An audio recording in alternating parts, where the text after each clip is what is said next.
You can learn everything you need to know about a machine by listening to it die.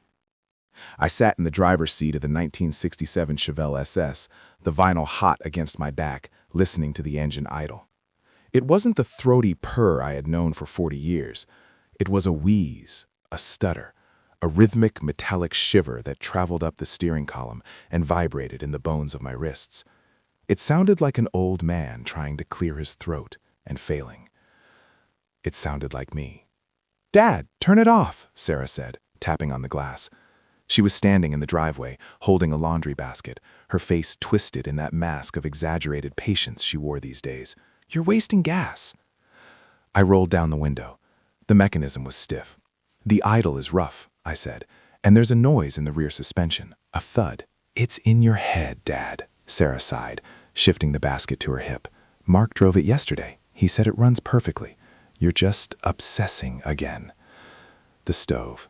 Last week I swore I had turned it off, but an hour later the kitchen was full of gas and Mark was shouting about how I was going to blow us all up.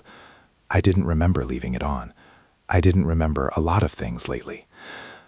"Mark doesn't know a carburetor from a coffee grinder," I muttered, gripping the steering wheel. My hands were shaking. They were always shaking now, a fine, persistent tremor that made buttoning my shirt a 5-minute ordeal. "Mark is trying to help you," Sarah said, her voice sharpening. "He takes care of the house, he takes care of the bills, and he takes care of this car because you can't anymore. It's the dementia, Dad. The doctor said paranoia is part of the progression. Slipping. That was the word. Not falling. Falling implies an impact. Slipping is quiet. It's gradual.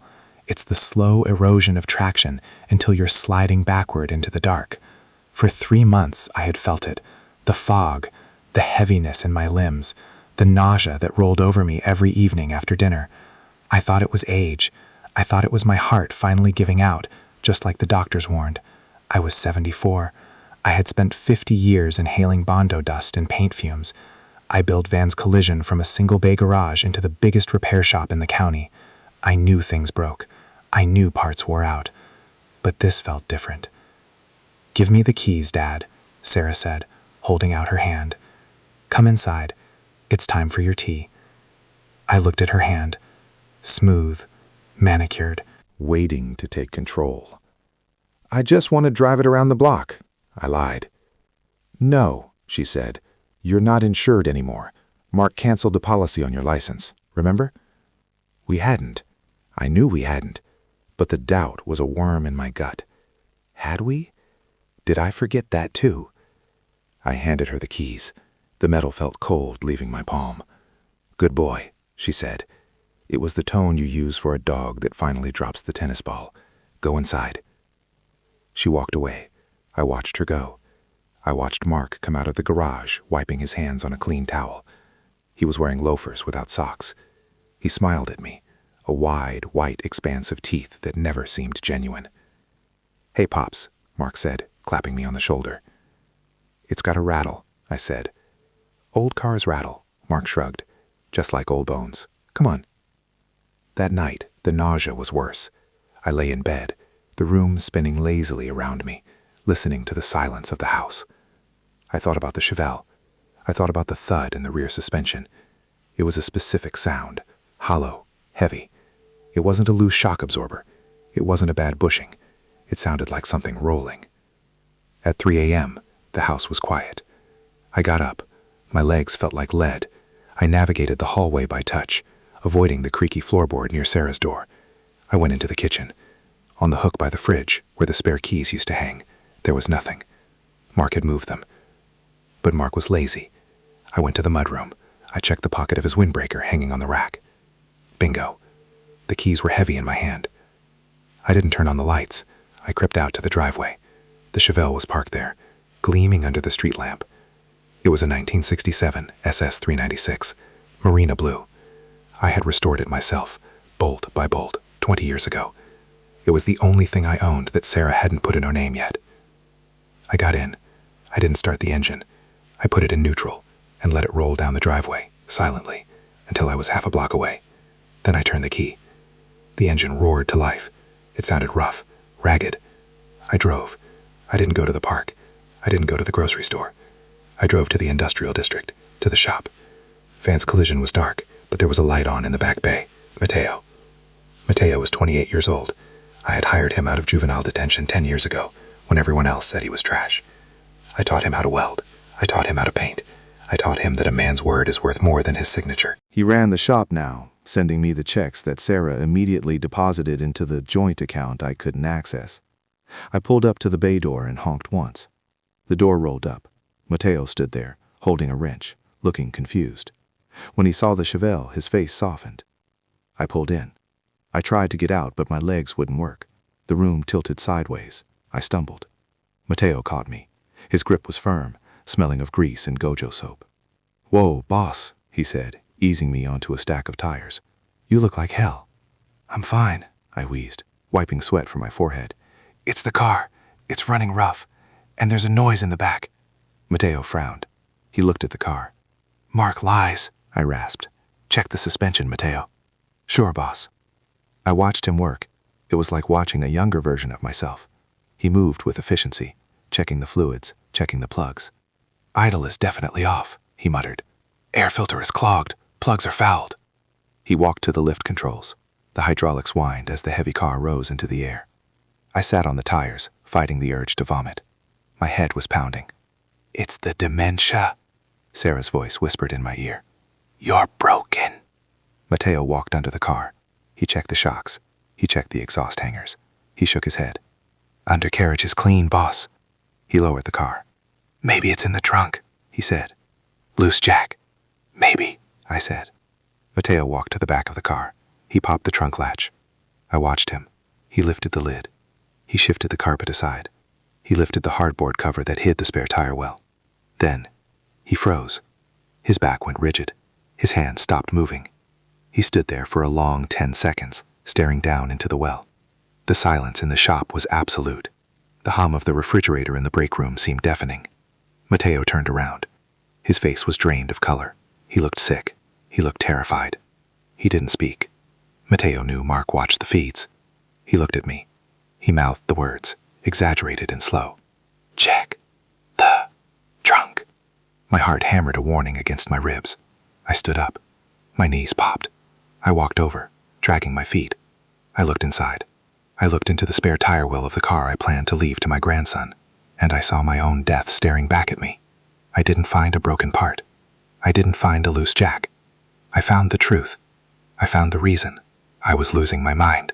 If you think family is always blood, if you think the people you raise will always protect you, you haven't seen what people will do for an inheritance.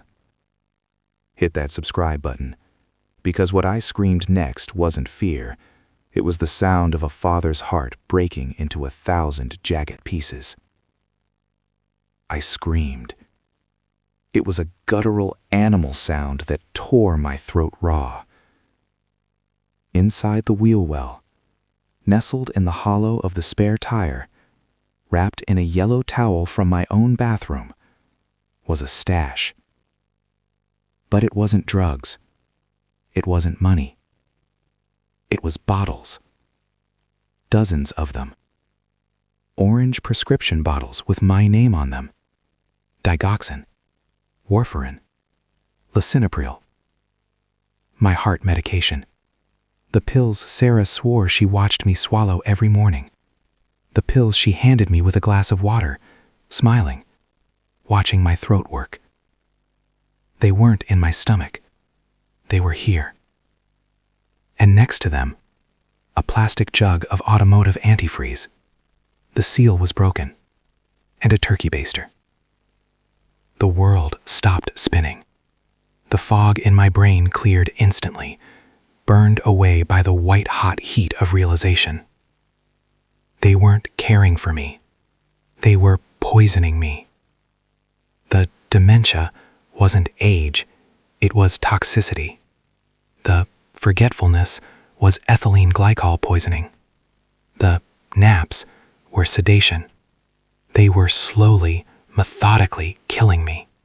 They were faking my doses, hoarding the life-saving medicine I needed to keep my heart beating, and dosing me with coolant to shut down my kidneys. and they were storing the evidence in the one place they thought I was too old, too blind, and too weak to ever check.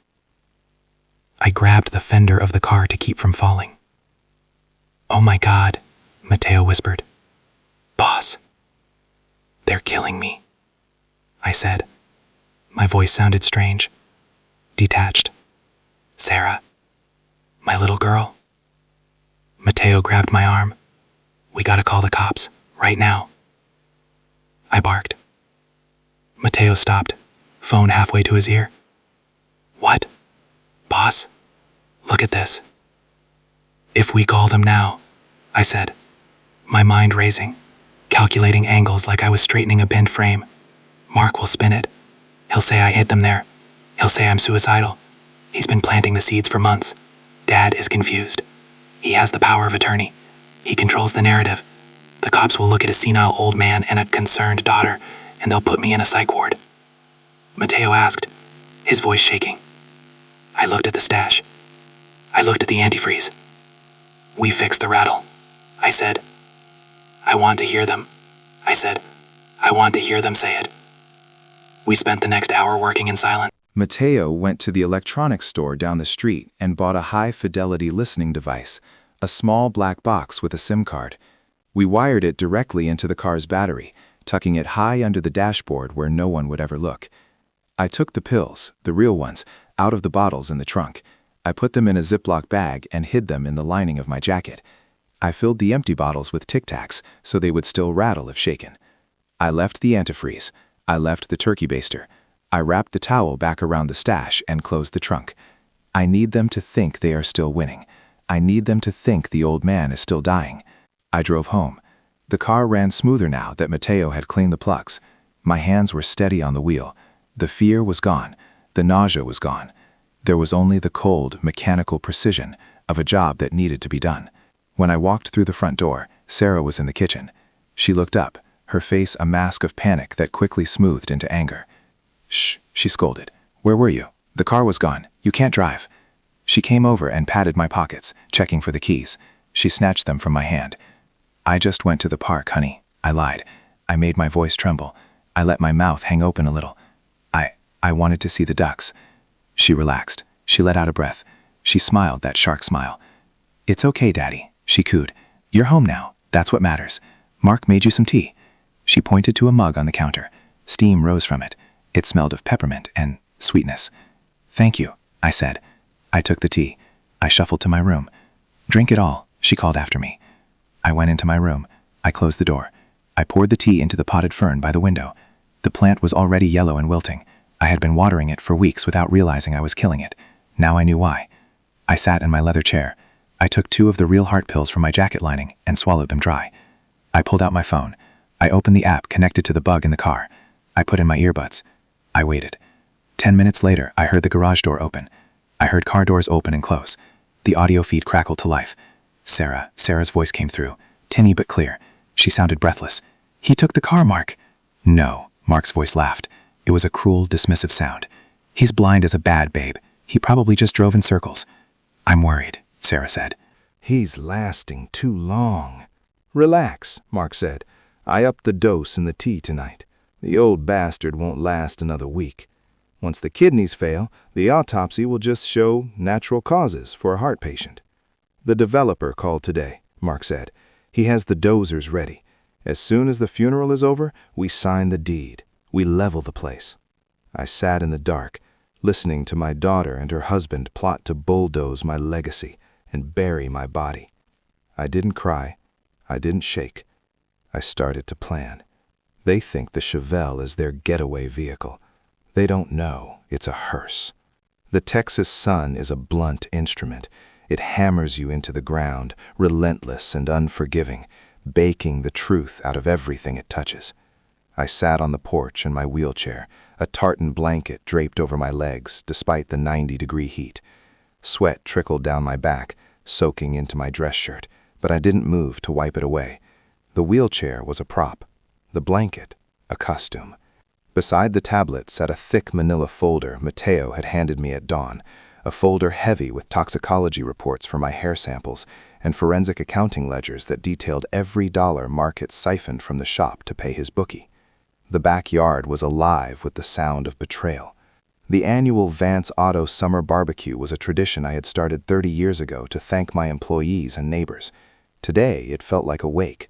The air smelled of mesquite smoke and brisket, but underneath it was the sour tang of deception. Mark stood at the massive stainless steel grill, wearing an apron that said "Kiss the Cook" in bold red letters. He looked the part of the devoted son-in-law, flipping burgers, laughing too loudly, clutching a condensation-slicked beer bottle as he shook hands with men I had known for decades. "Everyone gets something," Mark shouted to no one in particular, grinning like a politician. Dad really wanted everyone here. Sarah flitted between the tables like a hummingbird, accepting condolations I hadn't earned yet. "He's declining so fast," I heard her whisper to Mrs. Gable, my neighbor of 20 years. "The doctor says it could be any day now." I gripped the armrest of the wheelchair. My knuckles turned white. "Last summer." "Hey, Dad," Mark said, walking over to the porch. He held a paper plate loaded with potato salad and a burnt hot dog.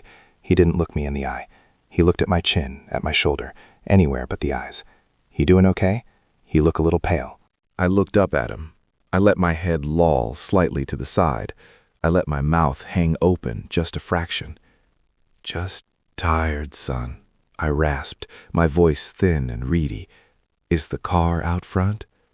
"Yeah, Pops," Mark smirked, taking a bite of his own burger. "Polished it up just for you. Everyone is admiring it. They know it's going to be mine soon. I told them I'm thinking of putting some new rims on it." New rims on a '67 SS. The sacrilege almost made me break character. "Good," I whispered. "I want to make a speech. One last speech." Mark hesitated. He chewed slowly, his eyes narrowing. He didn't want me talking. He wanted me fading. "I don't know, Dad," he said. "You might get confused. You might start rambling about the war again." "Please," I said. "Just a few words." He shrunk.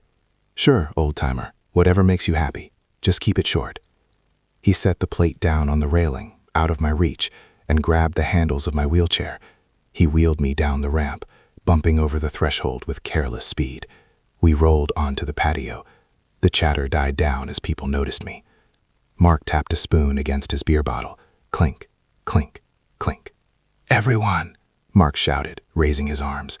"Dad wants to say a few words." The crowd hushed. I scanned the faces. I saw my mechanics, guys with grease permanently etched into their palms, looking at me with worry. I saw Mrs. Gable dabbing her eyes. And I saw Mateo. He was standing by the back gate, leaning against the fence. He wore his work boots and a clean shirt. His arms were crossed over his chest, his face grim. Standing next to him was Sheriff Miller. Miller was in uniform, his hat pulled low against the sun. He wasn't eating. He was watching Mark. Mark handed me the microphone.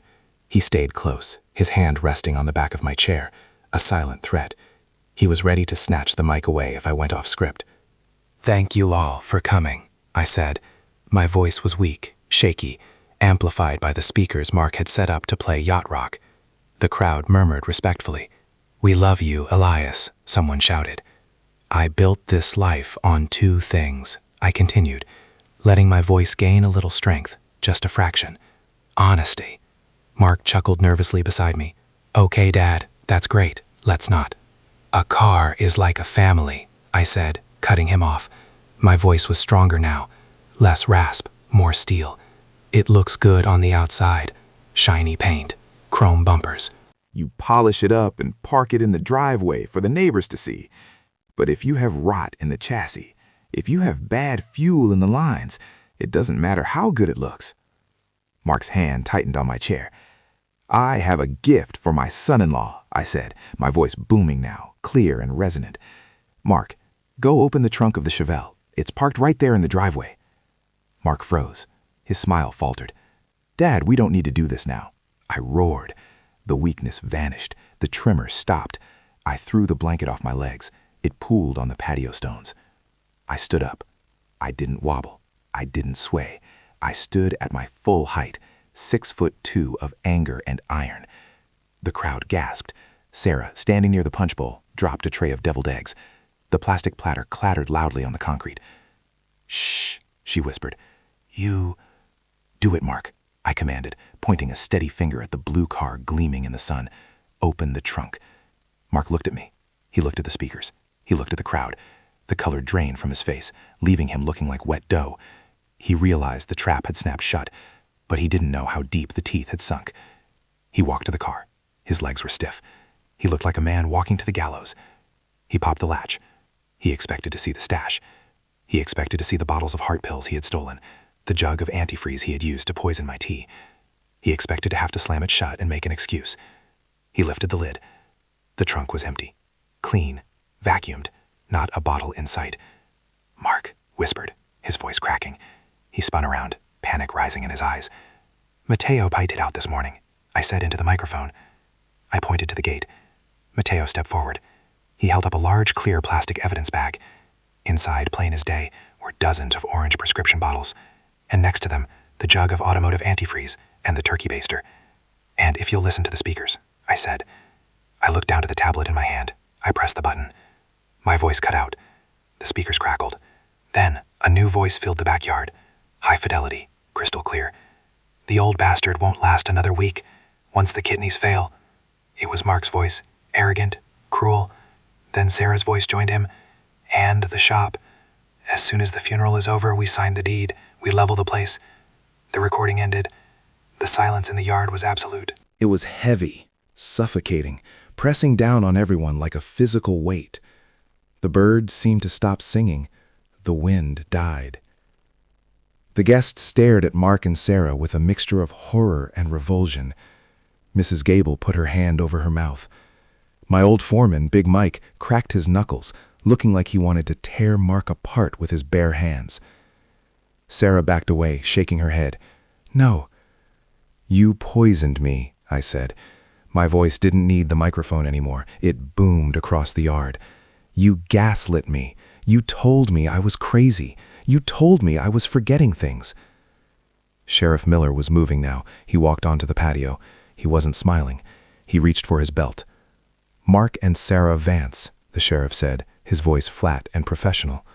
Sarah screamed, "It's a misunderstanding. He's crazy. Look at him. He's senile." "I have the toxicology report, Sarah," I said calmly, holding up the folder.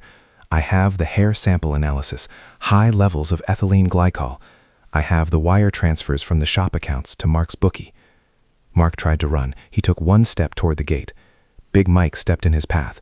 Mike is 6'5" and built like a brick wall. He just crossed his arms. Mark stopped. He slumped. He started to cry. "Mark," he sobbed, pointing at Sarah. "She told me to do it." Sarah shrieked, lunging at him. "You gambler!" The deputies pulled him apart. I watched as they cuffed them. I watched as my daughter, the girl I had walked down the aisle, the girl I had bounced on my knee, was dragged through the crowd of people she had tried so hard to impress. They were shoved into the back of a squad car. The lights flashed, red and blue, reflecting against the polished chrome bumper of my Chevelle. The car drove away. The party ended. The guests left quietly. They shook my hand. They apologized. They didn't know what to say. "I'm sorry, Elias," Mrs. Gable whispered. Neither did I. An hour later, I was left alone in the driveway with Mateo. The sun was setting, painting the sky in bruises of purple and orange. "Are you all right, Mateo?" he asked. He was leaning against the fender of the Chevelle, wiping a smudge off the paint with his sleeve. "I will be," I said. I walked over to the car. I ran my hand along the quarter panel. It felt cool and solid. Metal and glass. Honest things. Things that didn't lie to you. "You promised me the shop," Mateo said quietly. "I did," I said. "And it's yours?" "No. I have a lot of work to do." I have to rebuild the engine of my life, Mateo. I opened the driver's door. I sat in the seat. It fit me perfectly. I turned the key. The engine roars to life, a deep, throaty rumble that shakes the ground. It doesn't stutter. It doesn't shiver. It purrs. The idle is smooth as glass. I put it in gear. I looked at the empty driveway where my daughter's car used to sit. The grief was there, a heavy stone in my gut that I knew I would carry for the rest of my life. But the fear was gone. I drove out of the gate, the exhaust rumbling a victory song, heading toward a horizon that was finally clear. अब तुम्हारा पास मेरा competitor का सारा data आ गया है। अब तुम ना मुझे मेरा चैनल के लिए थंबनेल फॉन्ट बना कर दो। इससे ज़्यादा ना हो और ऐसा हो कि व्यूअर क्लिक करे। क्लिकबेट मेरा जितना भी ऑडियंस का डेटा दिया है उस हिसाब से मुझे फॉन्ट दो। और रेड लाइन में मुझे एक शॉर्ट लाइन, 3 से 6 वर्ड्स मैक्स। अब मुझे डिटेल में बना कर दो थंबनेल्स का फॉन्ट, जैसा मैंने कहा है।